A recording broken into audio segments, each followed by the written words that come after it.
সেই দুঃখের কথা আর কোষ না দোস্ত। সেই দিন পার্কত আমি আর আমার প্রেমিকা বসে আছি। নিচ্ছে না পরে আমার প্রেমিকা করছে যে আমার হাগা লাগছে, আমি না হাগে আসি, তুমি একটু বসো। তোর ব্যাগ মোবাইল সব আমার কাছে থুয়ে গেল। তাই মিচ্ছে না চালাকি করে মোবাইলটা নিয়ে ওর মেসেঞ্জারত আন্দাজে জেলে জেলে বেড়াচল না আমাকে সমবয়সী এল্লা এল্লা বেড়াচল মানে 14 জন 15 জনের লাগাতে হবি এক রোগ আমি আই লাভ ইউ লিখে পাঠিয়ে দিন। তা কি হচ্ছে, এটা তো কোনো ব্যাপারই নয়। ব্যাপারটা সেটি লয় দোস্ত, ব্যাপারটা অন্য জায়গা। এই 14 জনের মধ্যে 8 জন রিপ্লাই দিছে কি শুনবো? ক দেখি শুনি, সেই ইন্টারেস্টিং লাগিচ্ছে। প্রথম জন রিপ্লাই দিছে যে দিনে তো 20 বারের বেশি কও, নিচ্ছে না আগে এই কথাটা কোলা, আবার এখন ক লাগবে।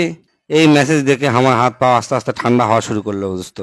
আচ্ছা কত দোস্ত, তারপর দ্বিতীয় জন কি লিখে পাঠাছে? দ্বিতীয় জন পাঠাছে, আই লাভ ইউ টু সোনা, তোমার কি ক্লাস শেষ? তোমার তো বিকাল 5টার সময় শেষ হওয়ার কথা আসলো, এত তাড়াতাড়ি কেঙ্গা করে শেষ হলো? শোনো, 5টার সময় কিন্তু আমি পার্কে চলে আসবো, বুঝছো? এই মেসেজ পরে আমার মাথা ঘুরে উঠলো দোস্ত। তখন 3টা বাজিছিল, মানে আমার সাথে 2 ঘন্টা কথা কওয়ার পরেই 5টার দিকে এই চ্যানেলের সাথে দেখা করবে যাবি, ঠিক আছে? আর কসে যে ক্লাস করিচ্ছি। 3 নম্বর জন রিপ্লাই দিছে, রাগ ভাঙছে তাহলে আমার লক্ষ্মী সোনাটার। মিথ্যা না কিছু না হলে এত রাগ করো কৃষক সোনা, তোমার খুব দেখবার মন চাচ্ছে, না ভিডিও কল দেই। চতুর্থ জন লেখছে, বুঝছি তোমার টাকা শেষ হয়ে গেছে, আবার টাকা দরকার। তো শোনো, কালকে তাহলে সময় দাও। আরেকটা কথা, লিটনের ফ্ল্যাটে কিন্তু যাবো না, ওর বাবা মা সবাই চলে আসছে। কালকে আমরা যাবো বদনার ফ্ল্যাটে, ঠিক আছে? আর সারাদিন কিন্তু থাকবো, সকাল 9টা থেকে বিকাল 5টা, কোনো কিন্তু ডিস্টার্ব করবে না। আর টাকাটা তোমাকে 5টার পরে দিয়ে দিব। এই রিপ্লাই দেখে দোস্ত আমার মাথার চুল শুদ্ধ গায়ের চুল সব খাড়া হয়ে উঠলো। তারপর তারপর পঞ্চম জন কি লিখছে দোস্ত, না কত? আমি তো শোনার জন্য সেই এক্সাইটেড হয়ে গেল। 5 নম্বরের রিপ্লাই শুনে মনে হলো এই লোক না ভারে ভারস্ত এবং টেকালা লোক, আর মনে হচ্ছে একই বিয়ে করবি। রিপ্লাই দিছে, এত লাভ ইউ করবা না, বিয়ের আগে এল্লা করা ঠিক লয়, এত দেখা করাও ঠিক লয়, যা হবি বিয়ার পর, বুঝছা? ষষ্ঠ জন লেখছে, এই আইডি এল্লা মেসেজ পাঠাবা না, আমার বড় আপু এই আইডি আমার সব সময় চেক করে, ফুস করে যদি আই লাভ ইউ দেখবার পারে তাহলে আমার অবস্থা খারাপ হয়ে যাবে। অতএব তুমি আমার অমুক আইডি এসএমএস দিবা, কাল তোমার খুব দেখবার মন চাচ্ছে, সময় হবে কি?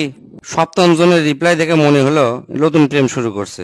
উনি করছে, কতবার যে রিকোয়েস্ট করছি তোমাক আই লাভ ইউ বলো, আর আমি যে কতবার বলছি তার ঠিক নাই, তুমি হঠাৎ কি মনে করে আজকে আই লাভ ইউ বললা? আমি তো মনে হয় আকাশ থেকে ধপাস করে নিচে পড়ে গেলাম, এ খুশি আমি রাখবো কোথায়? জান কলিজার টুকরা, তুমি একবার বাড়ির বারান্দায় এসো, আমি রাস্তা থেকে তোমাকে এক পলক দেখে যাব। আর লাস্ট অষ্টম জন পাঠাছে, কি ব্যাপার, কালকে তো আমাকে ক্যাসাল হয়ে ব্রেকআপ হয়ে গেল, আজকে আবার আই লাভ ইউ লিখে পাঠালা?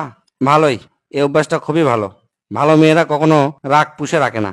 শোনো, কালকে অমুক রেস্টুরেন্টে চলে আসো, আমরা খাওয়া দাওয়া করব, আর সামনে ঈদ, তোমার জন্য 4-5টা ড্রেস কিনে দেবো। এই 8 জনের মেসেজ পড়ে আমি চিন্তা করনো, আসলে তাহলে আমি কে? আমি এটি কৃষক বসে আছি, আর সহ্য করবার না পারে মেসেঞ্জার তাড়াতাড়ি অফ করনো। যেহেতু 14 জনাক পাঠাছি, 8জন এই রিপ্লাই দিছে, তাহলে এখন আমি কয় নাম্বার প্রেমিক ওর? আমি আর কি কমো, দর্শকের কাছে প্রশ্ন কর, ওরাই হিসাব করে কমেন্টত লিখে দেখ তুই কয় নাম্বার প্রেমিক।